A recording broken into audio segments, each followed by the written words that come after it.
Hello, I'm John Beattie and welcome to Cask to Glass, the Whisky podcast, where I explore the heritage and flavour of Scotland's national drink and the world's favourite spirit. In this episode, I speak to Peter Wills from Kilchoman Distillery. It's a place I know well. It's on the island of Islay off Scotland's west coast and it overlooks the absolutely stunning Machar Bay. All it took was one sip of the water of life. Peter, great to talk to you. Thank you very much indeed for giving us some time. How are you today? Very well, thanks. Just here in Edinburgh at the moment, so keen to have a chat. We've met, I think your son actually. We've bumped into at a few rugby games recently. Just before we get going, how do you take your whiskey? Usually, I mean, from doing the rounds, it's usually straight or with just a little bit of water. Usually. Right, and that's because? I guess it's just how I've always done it. I guess, I mean, obviously in Italy a lot of people do it cocktails or ice or however way. We don't really tend to, I guess, dictate how anyone should drink it. But usually, if I'm at home of an evening, it's just with a drop of water in there usually. And if someone was to ask you, Peter, right, I don't like whiskey, recommend me a whiskey to start with, and we asked everyone these questions, what would you say? I'd say go with something very easy, a blend or grain whiskey or something soft, subtle, easy to drink at 40% probably is the best way to go, because if you jump straight in at a sort of cask strength, probably Islay, to be honest, it might blow your socks off a bit and you never go back. So probably something easy drinking is probably the best way to go. You mentioned Islay, that's the map on the wall. You probably can't see it because of the light reflection, but that's the Golden Island itself. Yeah. Well, we put it in the gold foil right on the front of our box, so we've seen that fairly often. And if someone said to you, "What's the best whiskey in the world that you've ever tasted?" What would that be? I probably. I mean, again, I don't know if it's I would say it now, but it's probably one of my first whiskey experiences, aged sort of about 21, probably looking about 16, starting off with these whiskey shows, and I think I tried white Bowmore, which is kind of a 40-odd-year-old Bowmore, and at that time I'd tried nothing of that age, or I think it was about £15,000 a bottle or something stupid. So I got to try it at a show, and that was incredible. At that time, I tried nothing like it really. 15 grand a bottle. I think it's something like that, 15-odd grand a bottle, which is certainly well outside my budget. So when I was offered it at a whiskey show, I sort of bit their hands off. But yeah, that was, like I said, one of my first whiskey experiences, sort of age 20-ish, and I sort of still remember it to this day. I tell everybody that I've been to your distillery, Kilchoman. There's something gorgeous about it. There's some, we're not here to market various distilleries, but there's something beautiful about where it is, from Machar Bay down below. I was at a funeral just along the road from the distillery, which was gorgeous as well. Just explain to people listening and watching, where is it? Where's Kilchoman and why is it so pretty? Yeah, I mean, I think one of it is out the way. Like you don't come across Kilchoman by accident, really.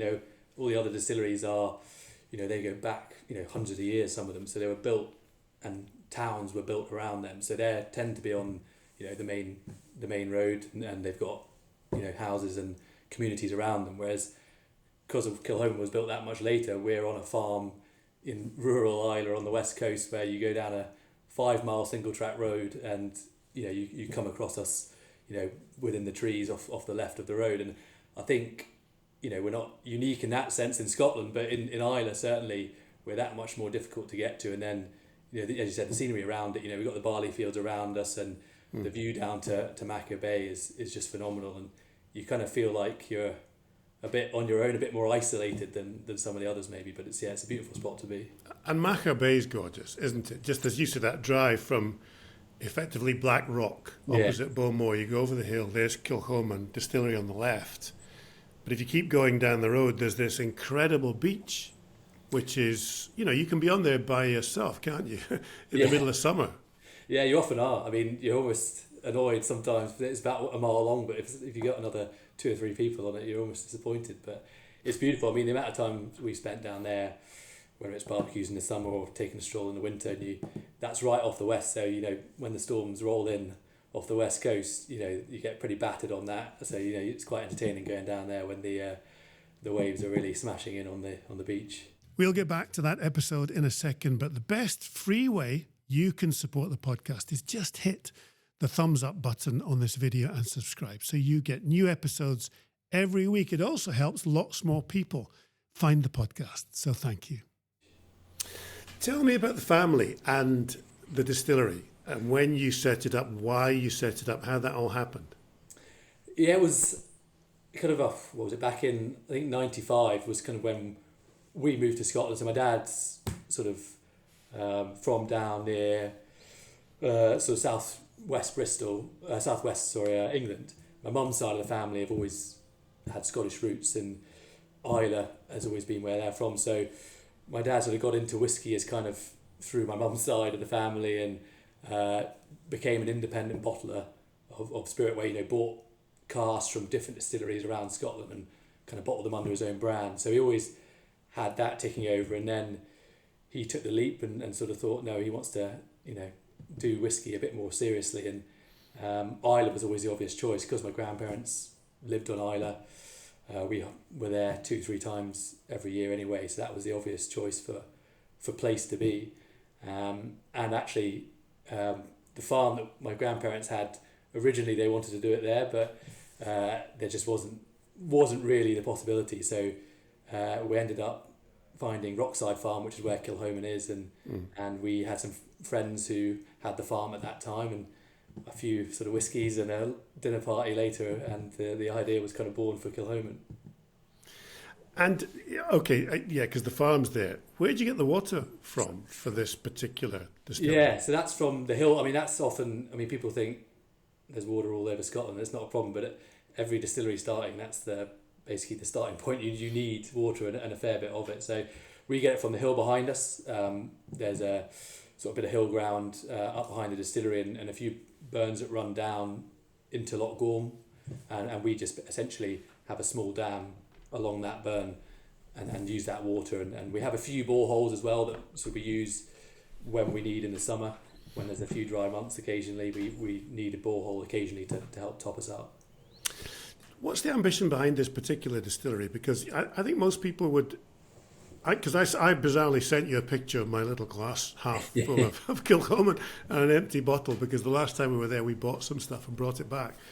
And I just always wondered when the family got into it, and there are some big distilleries on the island, that are legendary. How did you make your mark? How did you get into that niche of being Kilchoman? How did you sell it?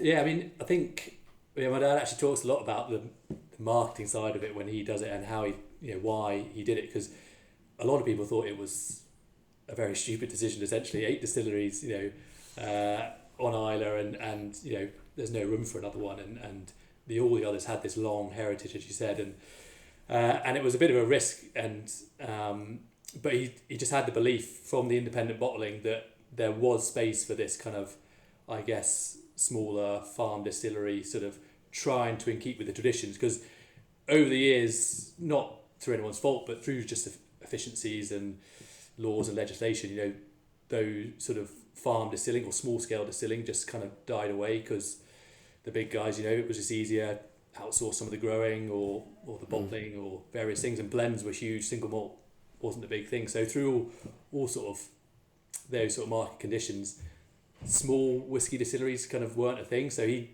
thought there was a gap in the market, and especially for Islay, you go around the world, and I've only seen it really since Kilchoman started, but people all around the world know where Islay is and have heard of Islay purely through whiskey. And Islay is a famous region as well as probably Speyside, but there were 50 distilleries plus in Speyside and only 7 or 8 on Islay, and that's kind of where the idea, or the belief in there being a market for it came from.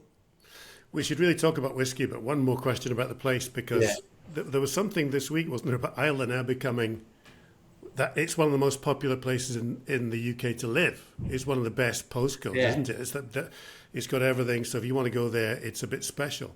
Yeah, I think I saw the same article. A few friends sent it actually, where it was think it was like a party-loving island or something. Which Oh, really? I think for a few weeks in the summer may be the case when the whiskey festival's on. But it is a beautiful place, and I think it's got so much there. You know, not only whiskey, but there's the fishing communities. There's still a lot of farming to be done. There's pubs and and restaurants, and there's a golf course, and there's a real diverse sort of people come visit the island. It's not just for whiskey or just for a bit of a getaway, or there's golf. There's so much to do on the island, which I think lends itself to people moving there from all over the world, really.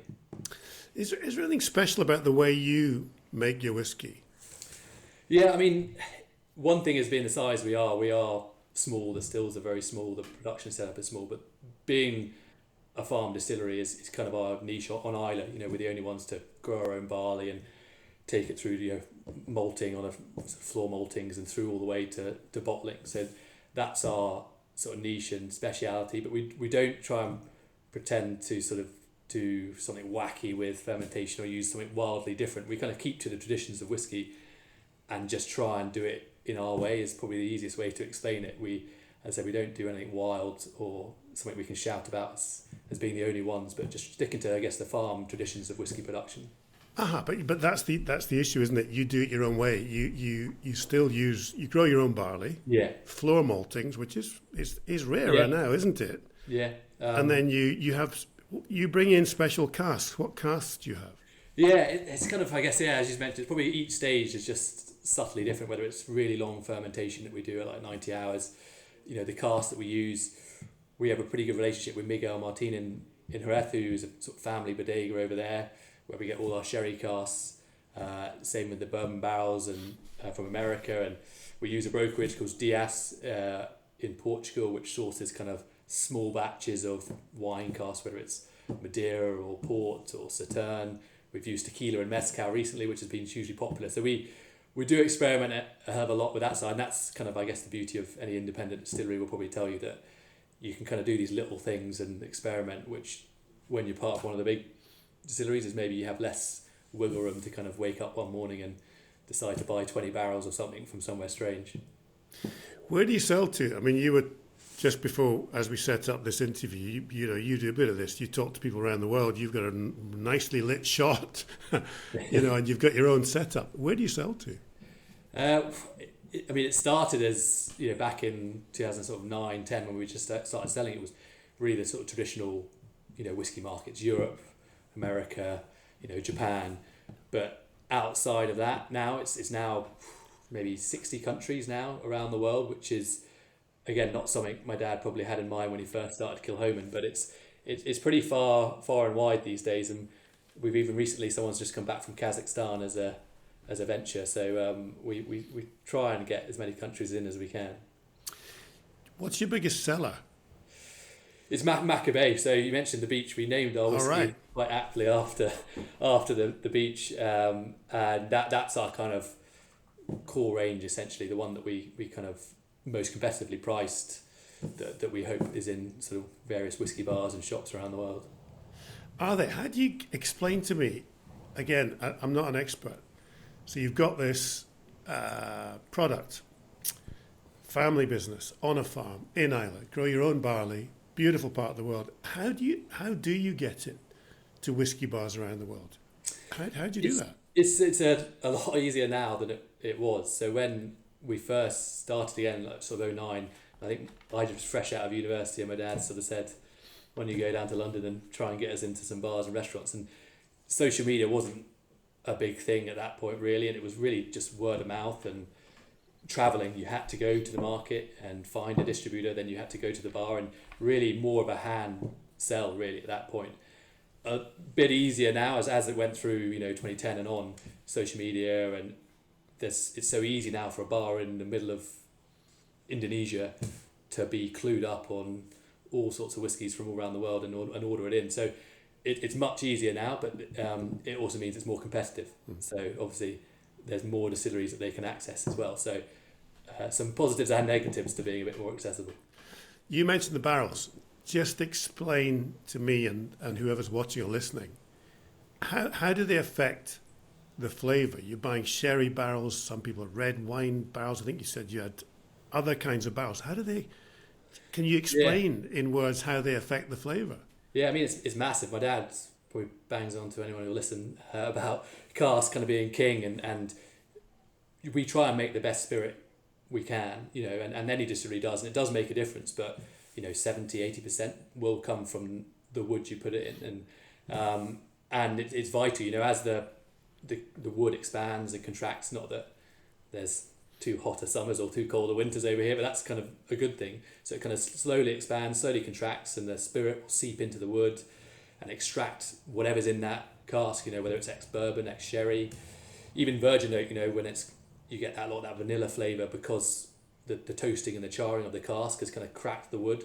That vanilla and spice and oak comes through. So it's really just slow interaction with the spirit, and it's amazing what it can do. So you have to. Is it hard to get these barrels from around the world?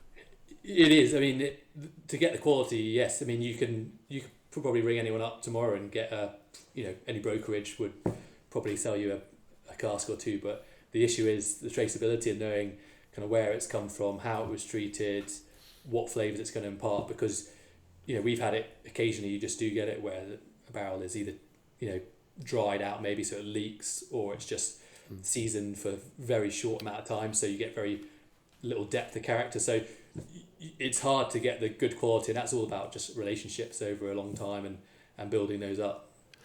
You're the first distillery from Islay we've talked to. And of course, the Islay distilleries are famous for peat, aren't they? The peaty smell, and people go, I don't like that. I don't like that.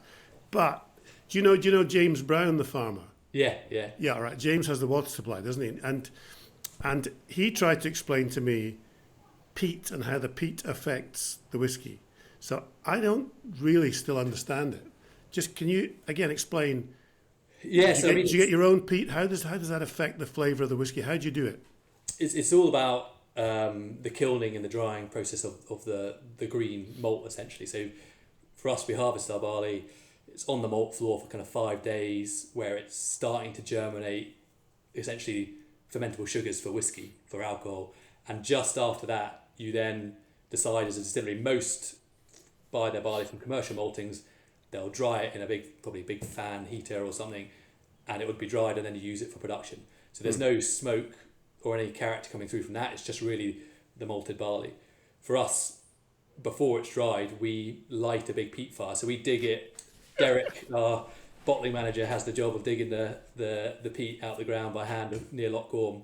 That's dried down, and then we burn that for kind of 12 to 15 hours, and all that smoke that rises off there just soaks into the barley, and the barley needs to be wet. So if it's wet, then it soaks into the malt, and then that flavour, so all that smoke, then as you crush it and produce with it, that flavour comes through through the process there. That's the thing, isn't it? I mean, we should talk about this a bit more, because that's the thing about Islay. Yeah. So I must have seen Derek. I've been past Loch Gorm a few times. Somebody's out there digging up the peat. So how much peat do you need? Let's talk. How much peat do you need first? Not a huge amount. It depends what you do, because we're looking for smoke, not flames. Back in the day, they would have dried the barley with the peat as well, so they would have wanted a big fire, flames. But for us, it's just about the smoke, really. We dry it afterwards. So we soak the peat in water and then put it on. So we use very little, because we just want the smoke. So we use maybe 100 kilograms for a batch. We're doing maybe 40 or 50 batches a year. So not massive amount of peat. And we cut it from over in Loch Gorm, and we bring it over in bags, really. And do people around the world, when they taste, because do you make some whiskies that aren't very peaty? Yeah, usually by mistake when something's broken down, we send a few batches through, but we don't often do it on purpose. Do people abroad, and the main markets I think are America, aren't they? America's normally number one whiskey market, France, and then... Not for us, but top 5 always, yeah, pretty much any Not distillery. For you? What for you then? For us, France, Germany, Japan and USA are kind of our 4 consistent top markets.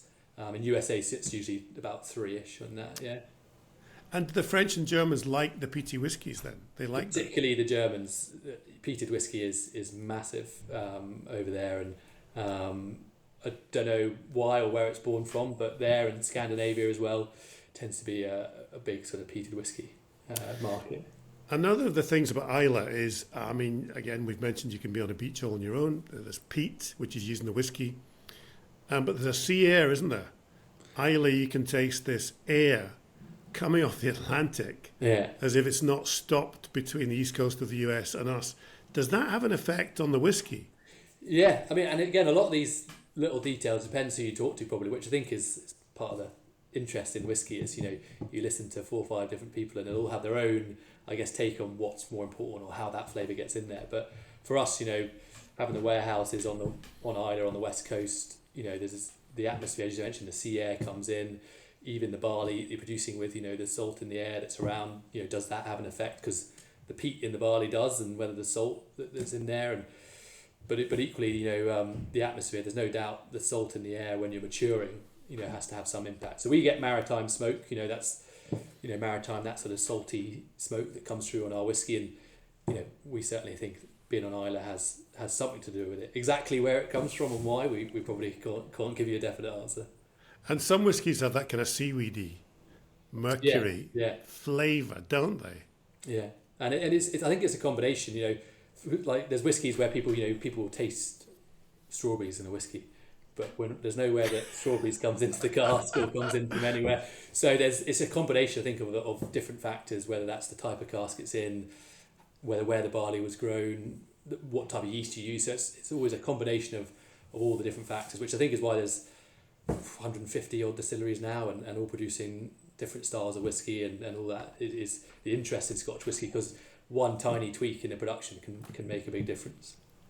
Before we talk about your whiskies and their flavours, where's been the longest travelled visitor? There must be somebody who's bought a bottle of whiskey in, I don't know, my land of birth, Borneo, and thought, I must see Kilchoman. Who's been the longest travelled visitor? There's quite a few. I mean, obviously Australia's a bit of an easy one, but they're the furthest away. Plenty from over there. But no, I mean, there's I think there's someone who visited from. They had a whiskey bar, I think, up in the north. Was it Myanmar? I think up in the north somewhere, and they had a whiskey bar in a town I've never even heard of. But they're just massively passionate about whiskey, and they came in, I think, last year or the year before, and knew more than half of us about whiskey and what we do. So that was pretty special. To see those people come is always quite humbling when they've travelled that far. Talk us through the whiskies that you do then, because I've been in the distillery and my son and I sampled a few whiskies the last time we were there, and you've got a nice kind of shop, but there's so many whiskies, aren't there? Well, to the naked eye, lots of whiskies. What do you do? And just talk me through the characteristics of your whiskies. Yeah, it's usually the cask type that we release on. So that, again, distilleries choose what they do. We kind of stick to our tried and tested, distillation. We have our cut points, fermentation time, and yeast doesn't change too much with us. But with the casks, we kind of play around a lot with. So, at the moment, or last year, for instance, we probably did 4 limited releases where we had one that was matured in next Sauternes, sweet white wine. We had one that was done in port casks. Oh no! Before you move on, how does that affect it? A sweet white so wine. It's kind of that sort of buttery, sort of floral or sweetness that comes through on it, compared to, I guess, maybe like a bourbon barrel, the most common whiskey cask, where it's kind of like a sort of creamy sweetness that comes through and more subtle. With Sauternes, it's that much more intense, the sweeter side that comes through. And then every cask, like the port cask we did, that's that red berries that comes through in a bigger way, much sweeter, maybe softens the peat as well. So all these casks can have a big impact on what you do. And so we tend to separate our releases by cask type rather than age or peating level or things like that. Who's in charge of all that for you? It tends to be my dad. Your dad? He likes to maintain control. He keeps on thinking we're trying to shuffle him out the door, and but I think we'd like him to stick around forever, because it takes a long time to build up the kind of nose and the palate, and he was in the wine industry for 15 years before independent bottling, so he's built up a nose for this stuff, and me and my brothers are still learning our ways. So I don't think he doesn't listen to us too much, although we like to give our opinion every now and again. What do you think of the whiskey market just now, the worldwide whiskey market? I mean, I remember couple of years ago they were saying, you know, China on its own could take the whole of the Scotch whisky market export. Lot of new distilleries. Is it okay? Is it still going? Still good for you guys? It's an interesting time probably because for 15 years, 20 years, I think we managed to time it quite well, whether luck or judgment, probably a bit of both. That for 15, 20 years it was just roaring. I think you probably saw in the news all the distilleries expanding and whiskey going, exports flying. And then since COVID ended, there's been a bit of a probably reality check or just a recalibration of the market, and whiskey's popped up in every country probably around the world as a distillery now. Scotch whisky it's got the heritage and it's such ingrained in people's thoughts around the world that although it's come back a bit, if you look back to 2019, it's still very, very healthy. So I think there's plenty of room for these new distilleries, plenty of room for growth, but it's probably a risky strategy to hang our hat on China or India or South America, because it could be 20 years, 30 years before they really get a taste for Scotch whisky.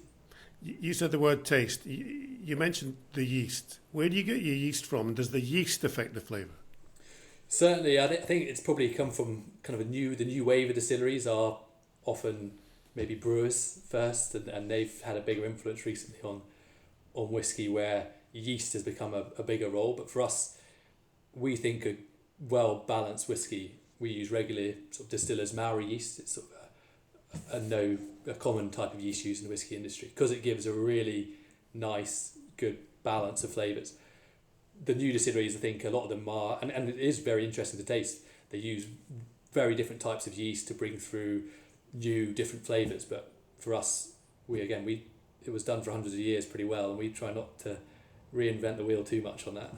I love telling the amazing story of Scotland's whisky industry and sharing some positivity about one of the incredible things this country has given the world. Now, if you want to share some positivity too, leave us a 5-star rating wherever you are listening to the podcast. It takes you 10 seconds and will help Cask to Glass reach a much, much wider audience. Tell me more about your introduction to whiskey. I mean, I've said a million times on this program that this podcast that mine was with my dad when I was a wee boy. Whiskey in a glass, abroad, and whiskey meant Scotland. It was a weird thing. It was Scotland in a wee glass. And you said it was Bowmore White. Yeah, well, that was not one of my first experiences. One of them. At a whiskey show. That was when Kilchoman had started, and just going to the whiskey shows, and I was opened up to these whiskies from all over Scotland. But previous to that, it was Kilchoman, but at home on Islay, it was always Islay whiskey. So I was indoctrinated fairly early into the peated whiskey style. So the first few whiskies I sort of blew my head off, and I was sort of wondering who was going to buy Kilchoman, and maybe my dad made a big mistake. But fairly quickly, I think that understanding how it's made helped me. Understanding why the flavours are in the glass or what flavours I was getting coming through. So fairly quickly through my dad sort of, I guess, educating us from a young age, I sort of understood it more than maybe most as a late teenager. We've touched on Islay, but what is it like being part of the Islay whisky heritage? There's something unique, isn't it? We've got the Speyside whiskies, we've got all the other island whiskies, but this island that produces so much whiskey is a one-off, isn't it? Yeah, I mean, it's, as you said, it's unique. Islands up the coast of Scotland have maybe one, maybe two, but the heritage on Islay is just massive, and it is special because everyone on the island is connected to whiskey. Whether that's the taxi drivers to the restaurants, the hotels, the fishermen. It's all one community, and everyone knows about whiskey. Everyone knows about each distillery and what they're doing and how they do it, and it is quite special to be part of that. We were obviously the young upstarts back in 2005, but we certainly feel part of it, and it is so welcoming. One of the questions we get a lot is the rivalry on Islay and between the distilleries, but for us, for instance, we've got plenty of people. Our general manager, Mickey Heads, his cousin used to work down at Ardbeg. Our Stillman, his sister works at Brookladdy. And his brother as well actually works down there as well. So you can't escape your brothers, cousins, aunts and uncles working at all the distilleries, and it's a very friendly rivalry. We all help each other out because if Islay whiskey's doing well, then we're all doing well. So it's kind of it's brilliant. Yeah. Yeah, you're all in the same market. What do you look for when you have a whiskey? What do you look for in a good whiskey? I think for me anyway, it's kind of depth of like flavour, lots of flavour that kind of lasts with you, like on the palate. If you're going to taste a whiskey and it comes and it disappears before you know it, for me that that isn't the experience you're looking for. When I have a whiskey, you want to have it in your palate, swallow it, different flavours come through well after on the finish, and you kind of, it's an experience. It's not just about the flavour of the drink. It's how long it lasts with you. I'm interested. You talk about. I think you said France is your biggest market. Is that right? France and Germany. France and Germany, yeah. What do the French and Germans think when they drink whiskey? And what are they? Because my son's always said that French view Scotland as a must-visit place. Sometimes in their lives they want to come to Scotland because they know Scotland is, the things were sometimes embarrassed the wrong word, but people are reluctant to talk about tartan, castles, lochs, whiskey. But we had Brian Taylor, the former BBC Scotland editor, on, I think in episode 2, and he said that's what we are, and that's what we should be telling people about. That is us. That's Scotland. That's what we do. So when the French and the Germans are buying the whiskey, are they thinking about Scotland as the place as well? Is that part of the... Definitely. I think definitely, yeah. They have this almost, I think it's a fascination or, with Scotland and the people and the, the place that it is. And there's no doubt when you go to these countries, how desperate they are to visit, and it's on their bucket list, and it's one part of their sort of dream to visit Scotland. And I think you're right, we probably do underplay it in many ways. There's almost as you said, like an embarrassment, or it's not that great, or it rains so much, or it's cold, or it's miserable. And this is kind of like we play off that as kind of part of our humour. But we probably should big it up in a much bigger way. But it may be part of the charm as to why so many people do want to come.